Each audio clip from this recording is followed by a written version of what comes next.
Good morning. Welcome, everyone. This is our August installment of TeX-ray, where we're going to talk about artificial intelligence. My name is Alan Rencher. I am the Chief Technology Officer for Henry Schein One, and we are joined today by our illustrious guest. Thank you, Alan.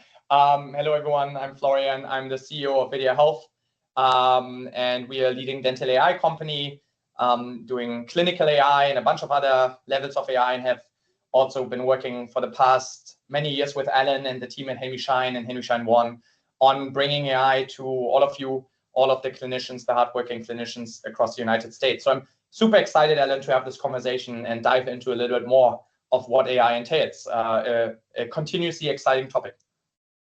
Yeah, very, very exciting. So we're going to start out and be a little bit basic and kind of talk through, for those who aren't super familiar with artificial intelligence, what that means. And Florian's going to take us through a couple slides and he'll voice through them. But really, when we think about, we talk about artificial intelligence, there's really a couple of concepts we want to put in place. There's the notion of artificial intelligence broadly, what that means, and really what it means is software and technical solutions that are aware and can make smart decisions in real time using learning models and a whole bunch of other technical things. And then there's different variations of that. One of the ones we're going to talk about today is the concept of agentic AI, and that's really a fancy way of saying an AI agent or a bot or a piece of software that's acting for and in behalf of someone or something. And so Florian's going to take us through this, and with any technology, there's this kind of adoption curve that happens where there's all this hype and everyone gets super excited and it's going to change the world and it's going to, take your trash out for you and write poems and everything. And then people find out, it can't actually take your trash out. And, that's the trough of disillusionment. And then, it becomes grounded, and then eventually it becomes very valuable in the marketplace. Specifically, as we talk about dentistry, we're seeing that today, and that's really called the slope of enlightenment. And if I'm remembering correctly, the plane of productivity, where you're actually delivering value and it's behaving, and then there's optimizations and things that happen over time. And we've seen lots of technologies go through this cycle. One of the things that's very interesting about AI is that cycle is compressing. So when the internet started back in the late 90s, this hype cycle was measured over years. Now it's weeks or days or, worst case scenario, months. So it's compressed. What do you think about this, Florian? Is this what you're seeing, or am I kind of the guy in the wilderness with his own opinions? No. You're absolutely right? As you've been in technology for quite some time, I've been in the AI space for over a decade, right? I was at MIT in 2016-18. So honestly, since then, it has only accelerated, right, Alan? And I think now at this point, you also see it really, everyone actually is influenced by it, right? And especially in our industry, we see this. So I think you're absolutely right. But maybe we do take a step back and just go through what AI is.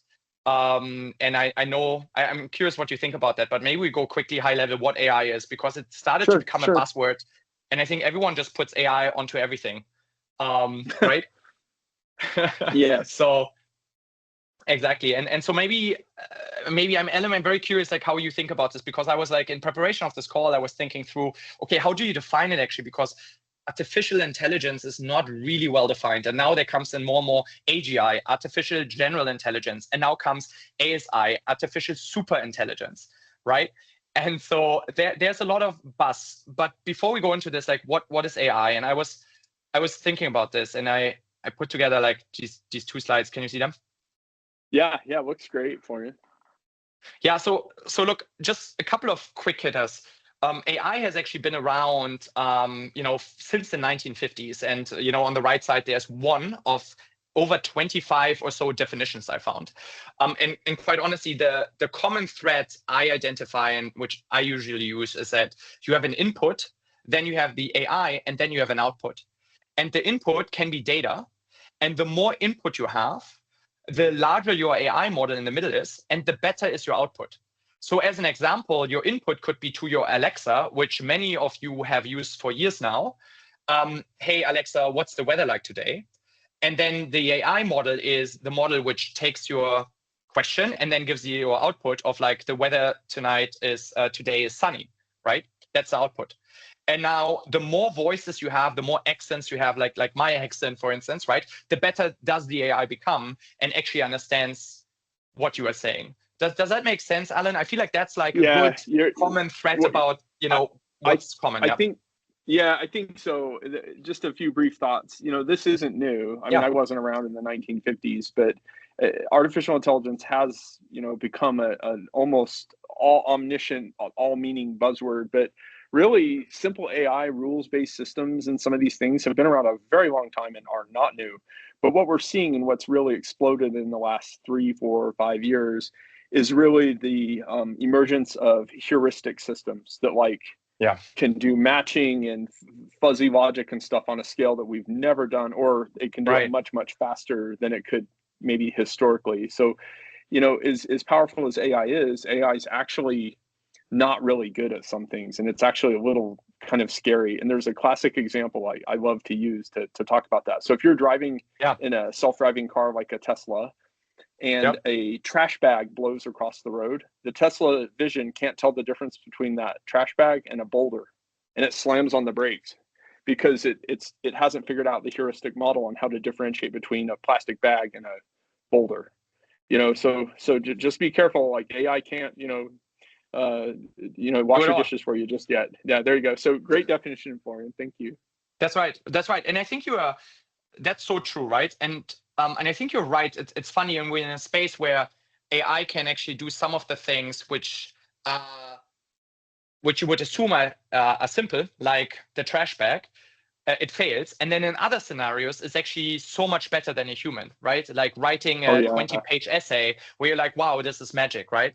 And so maybe to put a little bit structure behind how you can think about AI beyond this input AI output is to give a couple of examples. And so how we would love to sometimes explain AI is artificial intelligence is actually like an overarching term. And you see this here, and it has been, as you mentioned, it has been around since the 1950s. But then you can double down on it, and then there's something which many of you have probably heard before, which is machine learning. And machine learning is really like learning from these data patterns. And then you go even deeper, and then you go into deep learning, right? And deep learning really starts to use neural nets with a bunch of problems. That's where deep learning comes from. You have so much data. And then within deep learning, you have like computer vision and then also generative AI, which many of you have heard, right? And so I think this is high level how you can think about it, or one way to kind of make sense of all the buzzwords you are hearing. And if you think about it, I'm curious what you think about these examples, Alan, but I was thinking about it. Machine learning is a little bit like Google, for instance, ranking.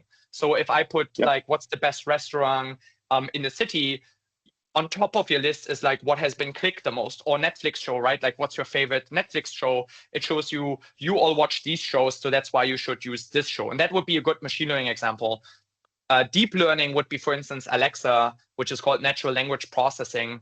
So to say, telling you the weather, the example I mentioned before. Computer vision is then what we are doing, Alan, with Videa AI and Detect AI and Dentrix, right? Where you can identify cavities and bone loss, etc., based on images.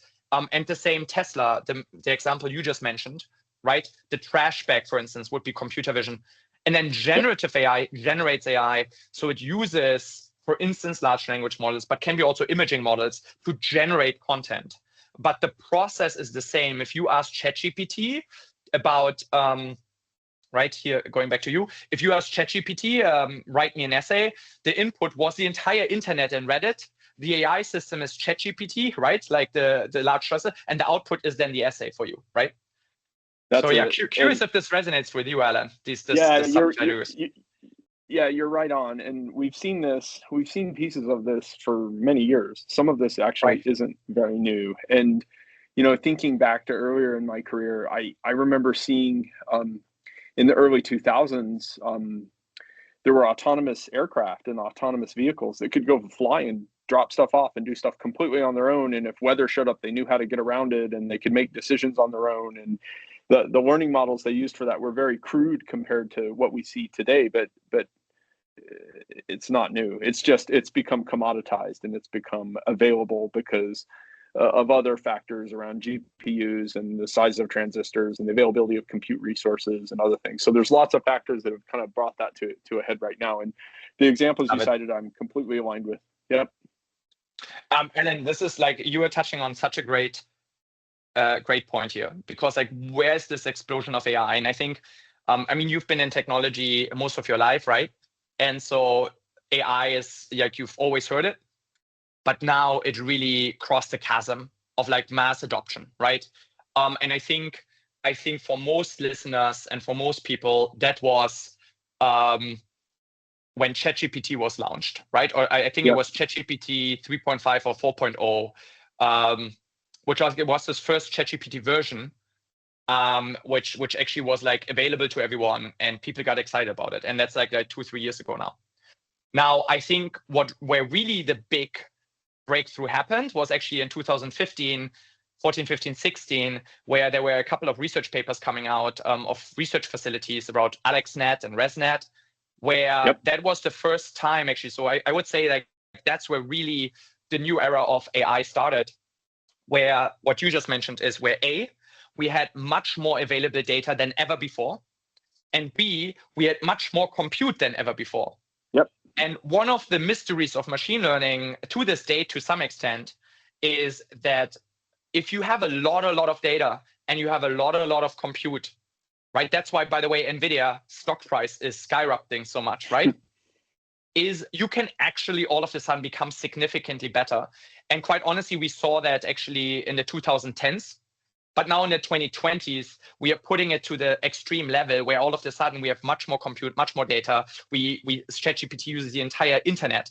And now we are seeing that people can write entire essays, can become lawyers and all of that. And so I think it's just like an escalation of what happened earlier.